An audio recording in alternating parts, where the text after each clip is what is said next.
জীবনের লক্ষ্যে পৌঁছাতে হলে চুপ করে পরিশ্রম করে যেতে হবে। এটা ভাবলে চলবে না কতটা লাভ হলো কি কতটা ক্ষতি হলো। লাভ ক্ষতির হিসাব না রেখে চুপ করে নিজের কাজটাকে সঠিকভাবে করে যতক্ষণ যেতে হবে, যতক্ষণ পর্যন্ত না তুমি তোমার মোকামটা হাসিল করে নিচ্ছ বা তুমি তোমার লক্ষ্যে পৌঁছাচ্ছ, তবেই তুমি তোমার জীবনে সফলতা পাবে। আর যদি তুমি ভাবো যে কত টাকা ইনকাম করলাম, কতটা লস হয়ে গেল, কতটা সময় ব্যয় হয়ে গেল, অথচ আমি কিছু পেলাম না, তাহলে তুমি কোনোদিন লক্ষ্যে পৌঁছাতে পারবে না। Hello everyone, this is Ivy. Welcome back to my channel ইসাস ডায়েরিজের একটা নতুন সকালে তোমাদের সকলকে সুস্বাগতম জানাই।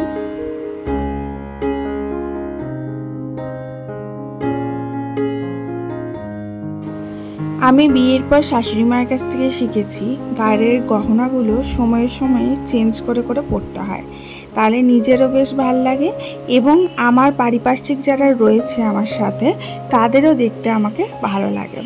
যেমন ধরো কানেরটা মাঝে মাঝে একটু চেঞ্জ করে নিলে, হার যেটা পরে আছে একটু চেঞ্জ করলে, হাতের বালাগুলো একটু চেঞ্জ করলে, থাকে তো আমাদের কাছে অফুরন্ত, কিন্তু আমরা চেঞ্জ করি না, আমরা একটাই পুনরাবৃত্তিভাবে পড়তে থাকি। কিন্তু সেটা যদি মাঝে মাঝে আমরা চেঞ্জ করে পড়ি তাহলে কিন্তু দেখতে বেশ ভালো লাগে। আমার শাশুড়ি মায়ের অনেক আছে এবং সে রীতিমতো ভাবে প্রতিদিন বেসিসে চেঞ্জ করে, তো আমার অত নেই, আমার প্রতিদিন বেসিসে চেঞ্জ করা সম্ভব নয়, আমার মাঝে মাঝে ফ্রিকোয়েন্টলি আমি চেঞ্জ করতে থাকি। তো আজকে এই কানেরটা চেঞ্জ করে পরলাম, এটা রেগুলার ইউজের জন্য খুব সুন্দর। একটা বছর বিবাহবার্ষিকীতে আমার শ্বশুর শাশুড়ি গিফট করেছিল, তো সামান্য একটু চেন ঝুলছে দেখতে পাচ্ছ, মানে খুব বড় চেন যদি ঝোলে তাহলে দেখবে অনেক সময় রেগুলার ইউজের জন্য অসুবিধা হয়, কিন্তু এটা যেহেতু ছোটো চেঞ্জ তার জন্য এটা রেগুলার ইউজের জন্য বেশ ভালো লাগে এবং মুখের সাথে পরলেও বেশ সুন্দর লাগে। আর যেটা গোলের ডিজাইনটা আছে সেটাও একটু ইউনিক, অন্যরকম। তো যাই হোক, কানেরটা চেঞ্জ করে বেশ ভালো লাগছিল দেখতে।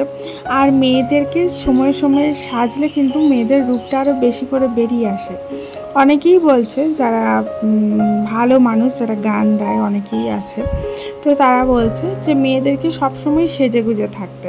তাতে এটার মধ্যে সায়েন্টিফিক কারণ এটাই যে মেয়েরা যদি সেজে গুজে থাকে, হ্যাঁ সময় যাবে অবশ্যই, কিন্তু এটা যদি সেজে গুজে থাকে তাদের নিজেদের মন কিন্তু ভালো থাকে, আর নিজেদের মন ভালো থাকলে তবেই কিন্তু গোটা পরিবারের সবার মন ভালো রাখতে পারবে সে।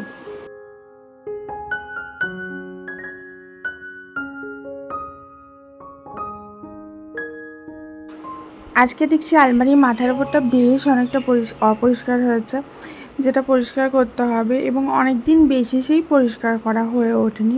ওপরটা একদম পুরো ধুলো জমে গেছে। আমি এই ধুলো থেকে বাঁচতে এবং কম পরিশ্রম করবার জন্যেই আলমারির মাথার উপরে, ড্রেসিং টেবিলের মাথার উপরে ইচ অ্যান্ড এভরিওয়ান যে জায়গাগুলো ধুলো পড়তে পারে সেই জায়গাগুলোতে নিউজ পেপার বিছিয়ে রাখি। এবং নিউজ পেপার বিছিয়ে রাখলে কী হয়, এই যে পরিষ্কার করার সময় সুন্দরভাবে আমি নিউজ পেপারটাকে ফোল্ড করে তুলে ফেলে দেবো ওটাকে, আর ইউজ করবো না, এবং তারপরে ওটা একবার মুছে নিলেই পরিষ্কার হয়ে যাবে। কিন্তু যদি নিউজ পেপার বিছিয়ে না রাখি তখন কি হয়, ওটাকে পরিষ্কার করার জন্য আমাকে অনেকটা হ্যাপা করতে হয় আর অনেকটা পরিশ্রম করতে হয়। এই যে দেখো নিউজ পেপারটা তুললাম, এটাকে তুলে ফোল্ড করে আমি ফেলে দিলাম। এবার একটা শুকনো কাপড় নিয়ে ওপরটা ভালোভাবে মুছে দেবো। যদি খুব নোংরা হয়ে থাকে তখন ভিজে কাপড় ইউজ করি, আদারওয়াইজ শুকনো কাপড় দিয়ে সুন্দর মুছে যায়। কিন্তু ব্যাপারটা হচ্ছে এই আলমারির মাথাটা এতটাই বড়, এই আলমারির সাইজটা এতটা বড় যে আমি একবারে কিছুতেই হাতটা পাচ্ছি না, এবং এমন জায়গা রয়েছে পেছন দিকটাতে আমার হাত পৌঁছাচ্ছে না। ইভেন আমি ভীষণ লম্বা, আমার হাত পা লম্বা, তবুও পৌঁছাচ্ছে না।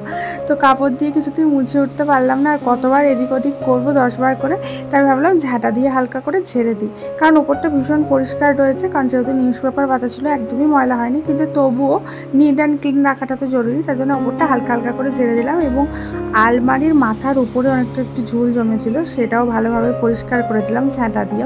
তাতে মনে হলো মাছ ইজি হলো কাজটা। এরপরে ওপরে আমি আবার একবার ভালো ফ্রেশ নিউজ পেপার ভালোভাবে পেতে দেবো একদম পুরোটা জুড়ে।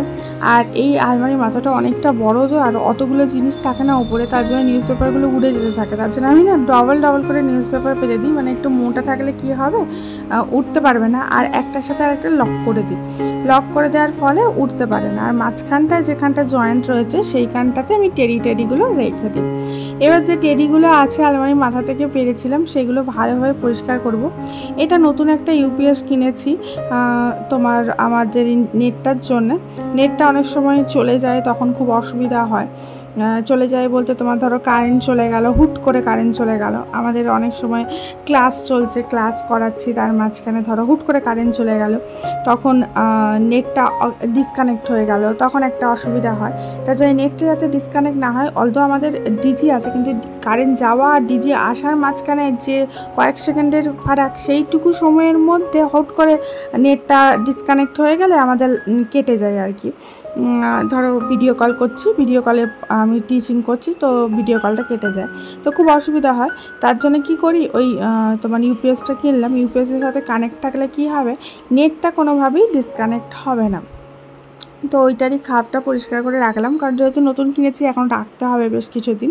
আর টেডিগুলো যেগুলো ছিল দেখলাম খুব একটা অপরিষ্কার হয়নি যে ভিজে ন্যাকড়া দিয়ে মুছতে হবে, তার জন্য ওটাকে ভালো করে ঝেড়ে আবার তুলে রেখে দিলাম। নাহলে যদি খুব অপরিষ্কার হয় তখন আমি কি করি, ভিজে ন্যাকড়া দিয়ে একবার পরিষ্কার করে দিই, তাহলে খুব তাড়াতাড়ি পরিষ্কারও হয়ে যায় এবং নিট অ্যান্ড ক্লিন থাকে। এখন আমি আমার যে বেডটা রয়েছে, বেডের সাইডগুলো পরিষ্কার করে নিচ্ছি। এই দিকগুলোতেও খুব ঝুল জমে এবং এই সাইডগুলোতে না তোমার দেয়ালের পেনটাতে না ধুলো জমে খুব, আর দেয়ালের পেনটে ধুলো জমলে আমি ভালোভাবে ঝাঁটা দিয়ে ঝেড়ে দিই। আজকে বলতে পারো আমার বেডরুমটাতেই পুরো ডিপ ক্লিন করে নিলাম। খাটের তলাটাও ভালোভাবে পরিষ্কার করলাম। খাটের তলাটা পরিষ্কারই ছিল, খুব একটা ময়লা বেরোয়নি, কিন্তু তবুও যা ছিল একদম পরিষ্কার করে বার করে দিলাম। তোমরা যারা যারা ভিডিওটা দেখছো তাদের ভালো লাগলে অনুরোধ রইল একটা লাইক অবশ্যই করো। আর আমি খাটের তলাটা ক্লিন করে নিই, তা করতে করতে ভিডিওটা তুমি শেয়ার করে দাও আর চ্যানেলটা সাবস্ক্রাইব করে এসো। আজকে একটু ছানার কোপ্তাকারি বানাবো, তার জন্য ঘরে 2 প্যাকেট ছানার কেটেছিলাম তো দুধ দিয়ে। তো সেই দুধ দিয়ে ছানা কাটলে কি হয় বলো তো, এক প্যাকেটে তোমার 5টা 6টা মতন বড়া হয়। তো যাতে 3 জনের সাফিসিয়েন্ট খাওয়া যায় তার জন্য 2 প্যাকেট কেটেছিলাম। তো সেই ছানাটাকে ভালোভাবে মশলা নিতে হবে 10 মিনিট মতো। তারপরে চাপ হয়ে গেলে তার মধ্যে একটু লঙ্কা গুঁড়ো, একটু জিরে গুঁড়ো, একটু আদা বাটা, একটু লবণ, একটু চিনি দিয়ে ভালোভাবে মাখিয়ে তেলের মধ্যে ভেজে নিলাম।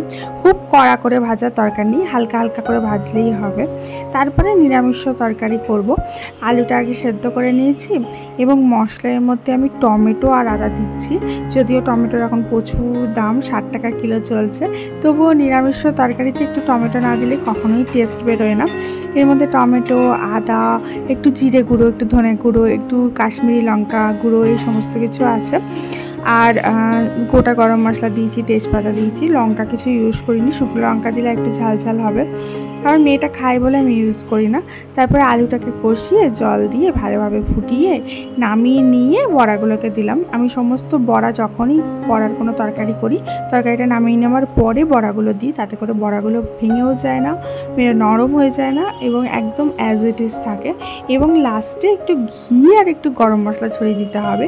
প্রত্যেকটা নিরামিষ তরকারির লাস্টে যদি একটু সামান্য গরম মশলার গুঁড়ো আর একটু ঘি ছড়িয়ে দাও, সেটা অমৃতর মতো স্বাদ বেরিয়ে আসে। জাস্ট করে দেখো যদি না করে থাকো।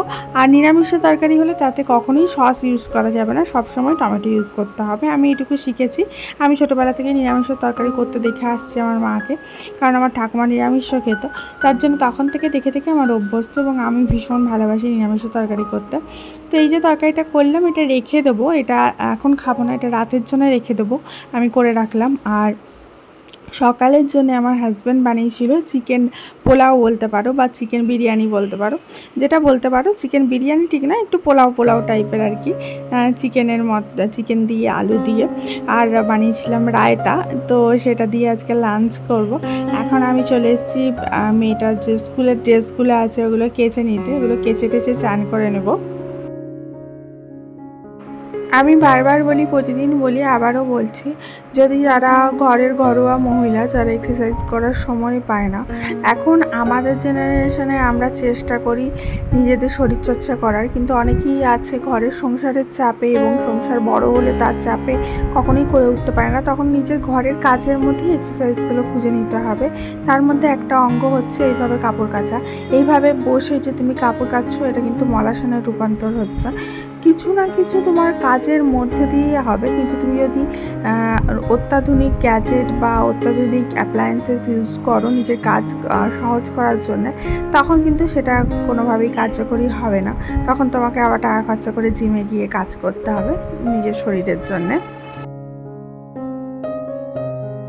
ভালো করে যদি লক্ষ্য করো, দেখবে আমাদের ঘরে ঘরে যে কাকিমারা বা যে দিদিরা কাজ করতে আসে, তাদের শরীর কিন্তু একদম সিনেমা আর্টিস্টের মতো, একদম রোগা ঝকঝকে তকতকে, এতটুকু ভুঁড়ি নেই, একদম সিনেমা আর্টিস্টদের মতো একদম স্লিম ফিগারটার কথা বলছি। তার কারণ হচ্ছে তারা হাজারটা বাড়ি কাজ করে এবং তাদের কাজ করার জন্য কিন্তু কোনো অত্যাধুনিক গ্যাজেট ইউজ করে না, তারা একদম ঘরোয়া পদ্ধতিতে কাজ করে এবং তার জন্য তারা ফিট অ্যান্ড ফাইন থাকে।